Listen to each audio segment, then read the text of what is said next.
Boners and dozers, this is internet personality Vangelus, and Studio Series 86 is now just Studio Series? The branding on these 2025 boxes is understated to the point of stating almost nothing. This is Deluxe Bonecrusher from 1986's Transformers the Movie, wherein he actually had a whole moment of filling the shot and saying, "Who are you calling inferior?" But the package simply shows a picture of Devastator. Oh well. My understanding is that this is the only Constructicon who is of 6, as the rest will say of 5. That Commander Class 2-pack is already leaving its mark, baby!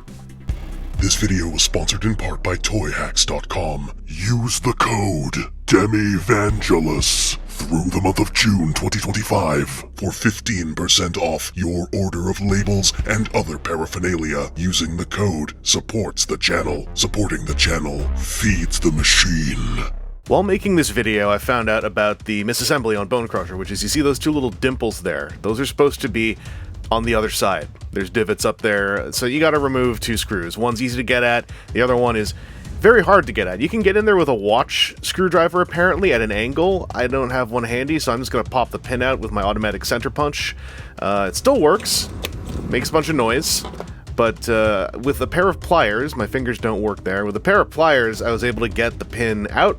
It was not very hard to do with the equipment I had on hand, so if you are a pin puncher, I imagine this is probably quite straightforward. If you're not comfortable doing that, spoilers, this doesn't really change much, to be honest, but once that piece is out of the way, with the pin just chilling out there, it's 2 screws. I use a JIS screwdriver, because I got one of those a billion years ago. This piece comes out, and then I realize it's attached to the little roof thingy. So the roof thingy in the head, first I'm going to swap the thing. So you pull it out, flip it over, put it back on. But I wanted to show you all what it looked like, so I ripped off the other friction connector for the roof, and I just popped the head out so you can see the little divot up there that the 2 bumps are supposed to go in. Now, I was expecting soft tactile feedback on this. I got none. I could barely notice any difference here. The vehicle mode feels maybe a bit less squishy. The backpack in robot mode, I guess, folds down a little bit more tightly, but putting it back together was not all that hard. I did most of it off screen, unfortunately, because getting this pin back in, I had to shove it against the tabletop. And yeah, this doesn't really make that much of a difference. If you don't want to do this, it's fine. This is not that big a deal. I come to a G1 slavish Bonecrusher for precisely one thing, a factor that caused me to even pre-order this figure when I did not do so for Scrapper or Long Haul and Hook. And Studio Series 86 does deliver on my need for a hunked up little freak in a green onesie. He is stocky and meaty and looks angry about his own body, while still fiercely proud and ready to liquefy your head against his boob wedge if you say a single goddamn thing. Thankfully, I literally own him, so I can say that despite all my love for this little freak, his stubby forearms run full speed into the boundaries between endearing and dorky. Barring his head and his mysterious little backpack, I'm pretty sure the rest of Bonecrusher is cast in the same Constructicon green plastic, which looks lovely to the eye if you are into a cartoon-derived hue. It also photographs quite terribly depending on your lighting situation and camera, as evidenced by my box shredding stream that gave him an impressive level of digital jaundice. Suffice to say, I am into the color. I'm gleeful that his lower body especially is just a wall of the stuff on a pair of weird tread legs, and I am not going to defend him from criticisms regarding his amount of paint because it is quite scarce. Fists, boob, head, and a little bit beneath for the alt mode. But you know, he has the counterweighting swagger that I needed to balance that out. Also, the head sculpt looks dang-tastic fan-lovely, with its blast of silver and strip of crimson, boxy and weird with his overblown jawstrap shovel and somewhat giant forehead. Bonecrusher also includes his little pistol, the one with the scope on top, the forgettable little shape that many of us only, and somehow immediately, remember when we see it. He also has a working Minicon peg on his left forearm, which is absolutely kind of odd, but I guess Armada Scavenger's gotta get his branding in somewhere now that Legacy's over and Red Alert hopped aboard the Age of the Primes. There are 5mm ports under his feet to keep the Iser play pattern alive, and oh, there's also a 5mm port on the underside of his jointed backpack clump. which means you can pop his gun back there to fire directly over his head if you flip his hat up to reveal its barrel. If we all pretend this is canon, at least, who can stop us? Ball-jointed heads? Not here, just a swivel. But there's a transformation hinge on a little platform so he can, get some nod in. If you nod too far down, though, you might mess with his boob. And if you mess with his boob, it comes unhinged. There's a tab here and a slot there. That is the only locking mechanism, so if you want to put it back, push there. And it holds pretty well. If you don't mess with it too much, but I wish it clipped in up here somehow. Also, you might have guessed, there's no waist joint because there's a hinge running all the way across his entire front down to the groin. However, there is a sort of a waist joint, you just can't use it because it gets locked up. By now, you probably have seen the bajillion upgrades and replacement bits and kit bashes. Basically, if this little thing disconnects and folds up, the waist joint is there. There will be ways to do that, I'm sure. Plenty of them. DNA designs, knocking a pin out, just, getting some duct tape, whatever.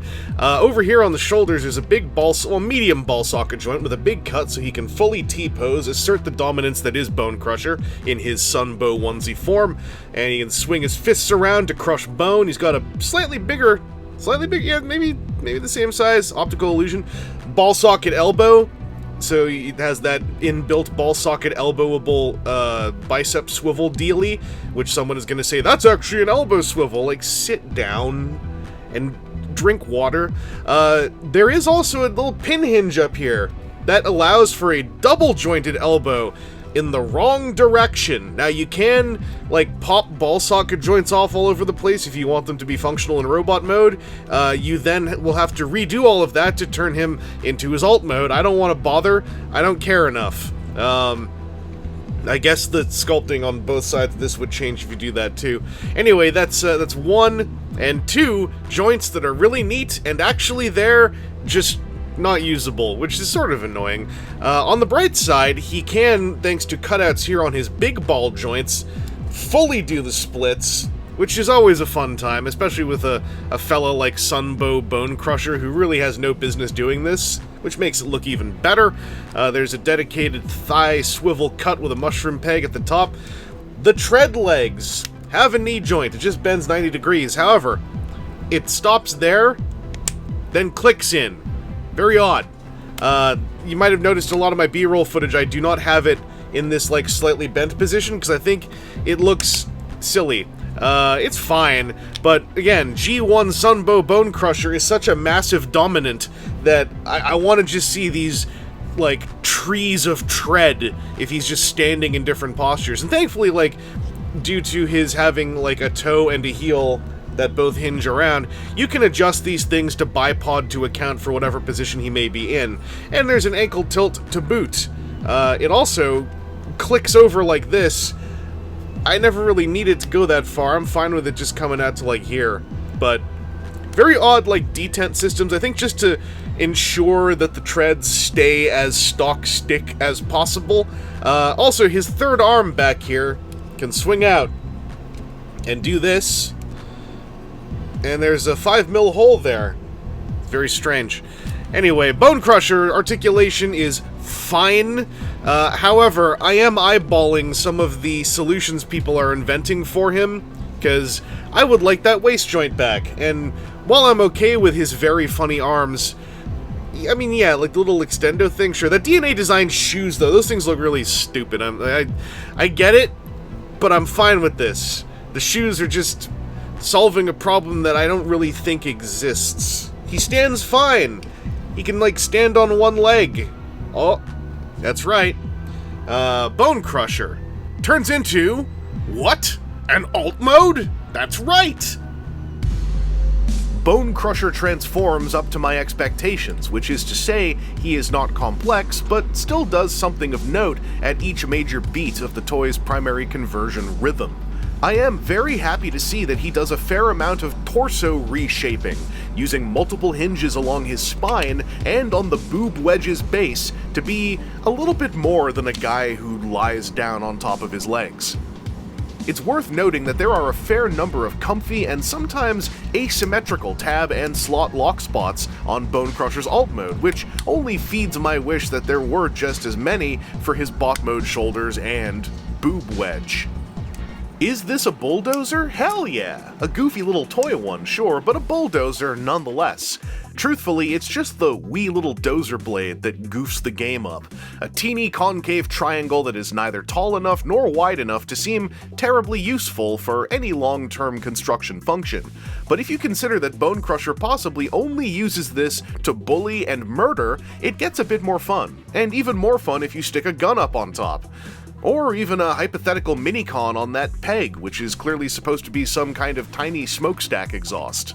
While there are no little wheels, I am positively enamored by the way Bonecrusher's alt mode underside is a flat sheen across multiple separate components. It's so very clean and strokeable. There isn't enough to work with here to have any kind of developed opinion on Bonecrusher's contribution to the upcoming Devastator combination, but I do think it is really neat how there's a tiny flap that interacts with the opposing foot in order to further solidify the tread frame that forms around the shoulder connector. And check out the asymmetrical slot pair that I assume helps hook this onto the torso.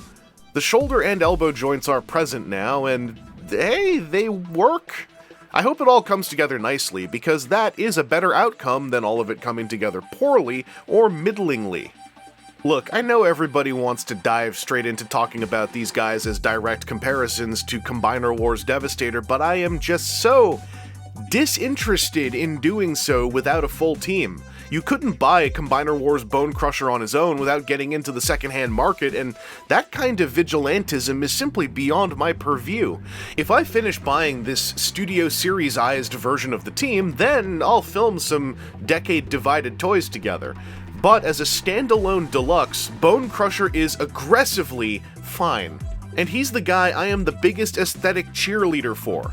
He's almost there as a solo operator, and if he only had one major issue, then I might be more eager here, but the locked but present waist joint, the present but backwards double-jointed elbows, and the lack of tab slot locks on his shoulders or boob wedge amalgamate together into an experience that does not quite manage to overcome the nigh $40 cost of deluxes in Canada.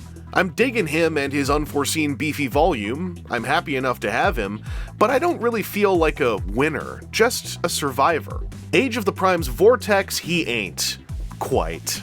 Anyway, this has been internet personality Vangelus, and I want to thank all my supporters on Patreon, YouTube membership, and Ko-fi for providing me with the buffering bulwark to handle this boner bonker without risk to my own beloved biology.